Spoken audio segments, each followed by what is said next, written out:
Әлемге әйгілі барлық әнші, актер, модель кім болсын, барлығының идеальный әдемі түрлері өтірік десем сенесіздер ме? Жоқ, олай емес. Олар бұндай түрмен туылмаған деп айтайын. Пластикалық операция. Бұрындары біреудің пластикалық операция жасаған естігенімізде, ойбай, не сұмдық мынау деп жүруші едік. Ал қазір болса да того көп адамдар жасайтын болып кеткені сонша көзімізге норма болып көрініп қалған. Әшейін Инстаграмды ашып қалсаңыздар болды, миллиондаған пластикалық операция жасайтын врачтар толып тұр. И сол врачтардың мастер болып кеткені сонша, мен түріме тиіспегенмін, операция жасамағанмын деп жүргендердің де қай жерін өзгерткенін анық айтып бере алады. Қазір сіздерге пластикалық операция жасағанын толықтай жоққа шығаратын атақты адамдар жайлы айтып беремін. Өйткені солардың өтірік айтқаны үшін әдемілік стандарты өзгеріп, қаншама адамдар өз-өздерін шек көріп жүр. Сәлем, мен Диана Кю. Осы роликтен соң әдемі болудың қауіпті екеніне көзіңіз жетіп, мүлде сұлу болғыңыз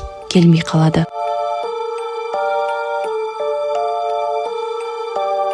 Так, ең атақты пластикалық операция ол ринопластика. Бұл операцияда мұрынды өзгертеді. Кейбір адамдар қисық немесе дәу мұрындарын бірден өзгертсе, ал кейбір қу, пысық адамдар жаймен білдіртпей өзгертеді. Сол үшін де адамдар оның мұрынға операция жасағанын байқамай қалады. Бірінші ол Ариана Гранде. Ариана кім десеңіздер, мен оқушы кезімнен сүйіп тыңдайтын әншім. Фанаты ретінде бұл ақпаратты айту маған қиын болып тұр, бірақ шындық ол шындық. Мынау Ариананың бетіне ештеңе жасамаған түрі. Ариананың мұрны ол әлі кішкентай болғанда өзгерген, примерно 15-16 жас кезінде. Не үшін? Адамдарға операцияның жасалынғаны байқалмай қалу үшін. Кейін көздері өзгерген, домалақ көзден сығыр көзге айналған, кейін иегі, яғни подбородок та өзгерген. Ариананың прям бірден өзгеріп кеткен кезі 2021 жылы болды. Оның көзі азиатский болып кетті. Мына фото мен мына фотоны салыстырыңыздар. Тура екі түрлі адам сияқты, иә? Қазіргі кезде пластикалық операция жаман нәрсе емес, әркім өзі біледі. Бірақ Ариана операция жасатқанын толықтай жоққа шығарады. Мүлде ештеңе жасатпағанмын дейді. Алайда енді көзге анық көрініп тұр ғой,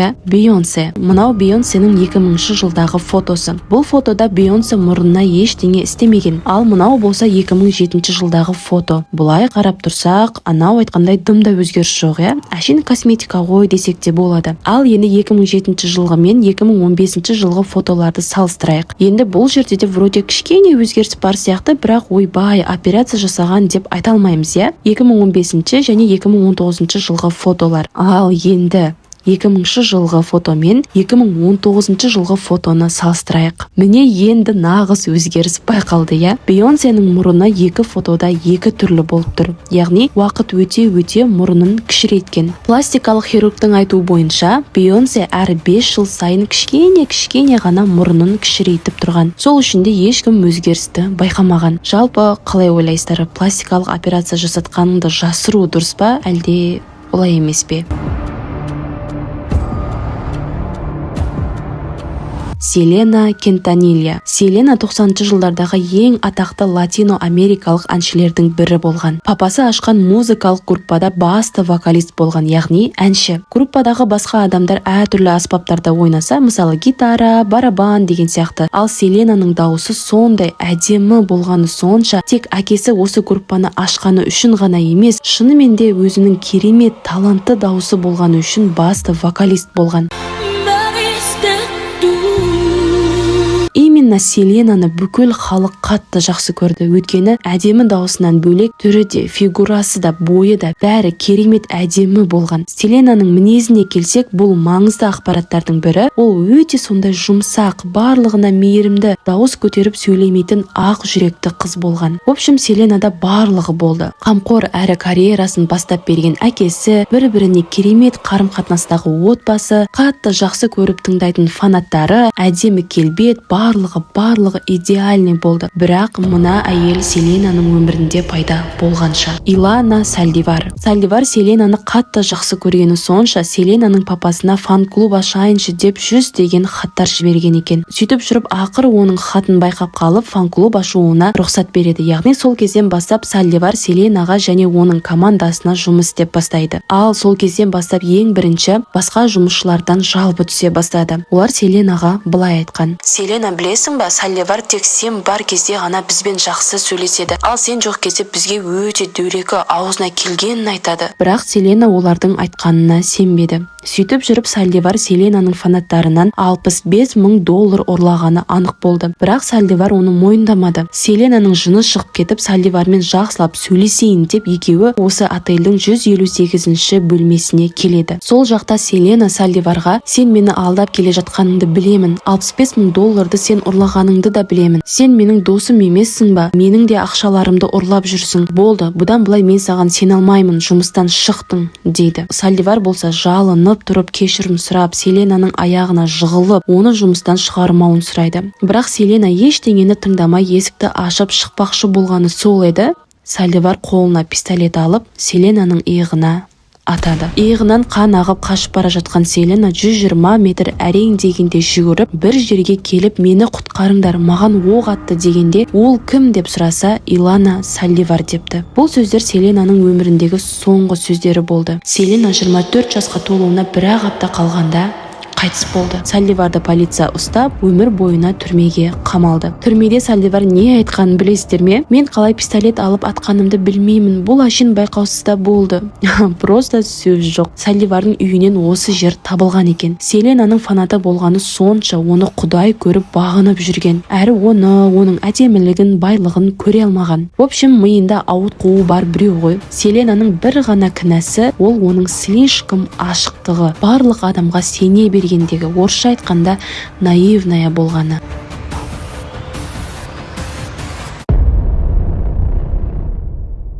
Корея. Біз жақсы көретін кей-поп, барлығы періштедей әдемі әрі әппақ. Қарап тұрып қызығасың: мен де осылай әппақ болсам ғой деп. Бірақ айдолдардың әппақ болып жүргені өтірік десемше. Так, просто мына фотоларға қараңыздаршы.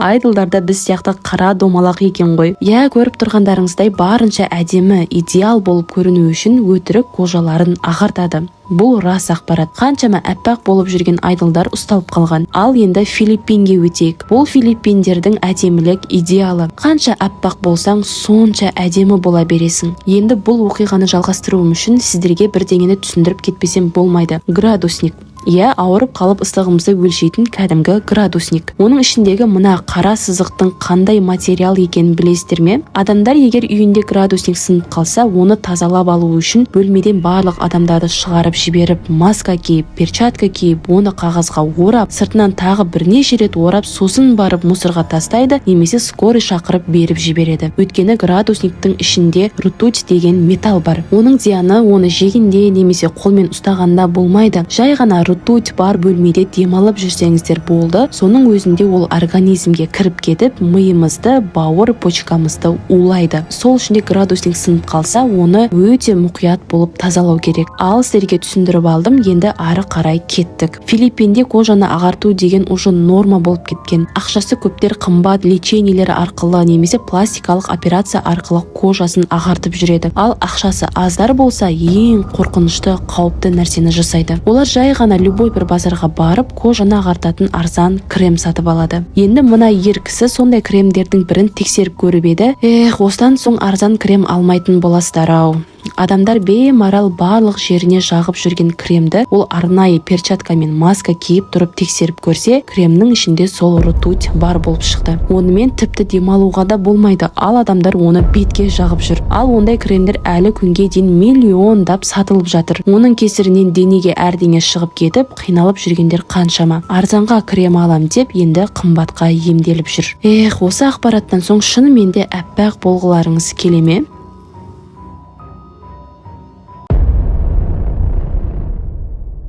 Актриса Джейн Терри 1920 жылы бай отбасыда туылған. Оның әдемі болғаны сонша, бір күні көшеде кетіп бара жатып, атақты режиссерлардың бірі оны байқап қалып, актриса болуды ұсынады. Басында Джейн қарсы болған, бірақ режиссер жалынып, артынан қалмай қойып көндіріп алыпты. Джейнмен жұмыс деген адамдардың айтуы бойынша, оның әдемі болғаны сонша, камера оның сұлулығын толық жеткізе алмаған екен. Ал Джейнді көрген фанаттардың айтуы бойынша, оны бір көргенімнің өзі менің өмірімдегі ең керемет сәт болды. Ондай сұлулықты ешкімнен көрмегенмін. Are you playing some sort of a game? Oh, no. We were just trying to look at your legs. Did you like them? I thought they were gorgeous. I really did. Thank you. Джейн бір күні ғашық болып қалып тұрмысқа шығады. Барлығы керемет, Джейн екіқабат екенін біледі. Бірақ тура сол кезде екінші дүниежүзілік соғыс болып жатыр еді. Джейннің күйеуі соғысқа кетіп қалады. Сөйтіп Джейн екіқабат болып жүріп, солдаттарға барып, автограф беріп, в общем, соғысқа қатысып жүрген солдаттардың көңілдерін көтеріп жүрді. Сөйтіп жүріп бір күні қызылшамен ауырып қалады. Ол ауру ішіндегі баласына да өтіп кетіп, өз уақытынан ерте ауру қызды дүниеге әкеледі. Қызының құлағы естімейтін, көзі көрмейтін және кеш дамитын аурулары болған. Ауру қыз туған соң күйеуімен де ажырасып кетіп, Джейнде депрессия пайда болып, психбольницаға жатып қалады. Ал ол кездері психбольницадағыларды шоковая терапия арқылы емдеген. Оның қандай жаман процедура екенін айта алмаймын енді. В общем, бүкіл денеден тоқ жібереді ғой. Одан да толық білгілеріңіз келсе, TikToktағы осы видеомды көріңіздер. Сол шоковая терапияның кесірінен Джейннің миы кеткені сонша, туыстарын да танымай қалып, ұмытшақ болып қалды. Психбольницадан шыққан соң оны ешкім киноға түсуге шақырмай қойды. Джейннің өмірінде болған қызылшадан бастап бүкіл сұмдық әшиннен әшин болмаған. Оның барлығына кінәлі Джейннің бір ғана фанаты. Иә, осыншама ужастың себебі сол фанатпен 1-2 секундқа ғана амандасып қол ұстағаны. В общем, оны Джейн қалай білді? Ол кезде Джейн уже психбольницадан шығып қойған, ешқандай киноға түспей жүрген кезі еді. Бір күні Джейнге бір әйел келеді де былай айтады: Джейн, мен есіңіздемін ба? Сіз отырған кемеде мен жұмыс жасайтын едім. Сіздің үлкен фанатыңыз болған едім. Тура сол кезде қызылшамен ауырып жатқан едім, бірақ сонда да сізді өз көзіммен көріп тұрған соң арманымды орындап сізге барып амандаспасам болмады. Айтқандай, сол кезде қызылша сізге жоғып кетпеген беді? Джейннің таң қалғаны сонша, ештеңе айта алмай қатып тұрып қалды. Сол әйел сондай эгоист болмағанда, Джейн қызылшамен ауырмайтын еді. Қызы ауру болып туылмайтын еді, күйеуімен ажырасып психбольницаға түспейтін еді. Әшейін бір ғана фанаттың өзін ғана ойлағанынан соншама сұмдық жағдайлар болды. Құдай сақтасын.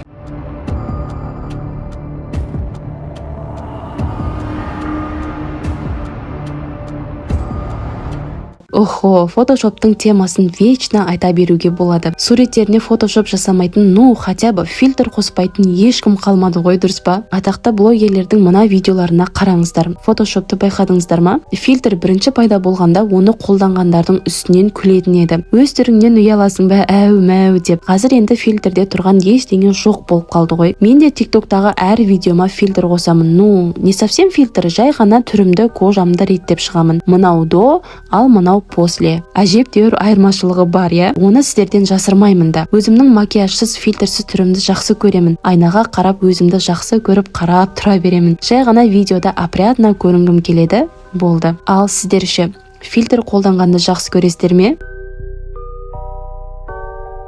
Бүгінгі роликпен сіздерге айтқым келетіні идеал болуға тырыспаңыздар. Бұл өмірде идеал ешкім жоқ. Өзіңізді жақсы көрмесеңіз, басқалар тем более жақсы көрмейді. Ана жерім жаман, мұрным қисық, ернім жіңішке, арықпын, семізбін деген нәрселерді ұмытыңыздар. Барлық адам өз алдына әдемі. Ал сіздермен болған Диана Кю, келесі роликте кездескенше.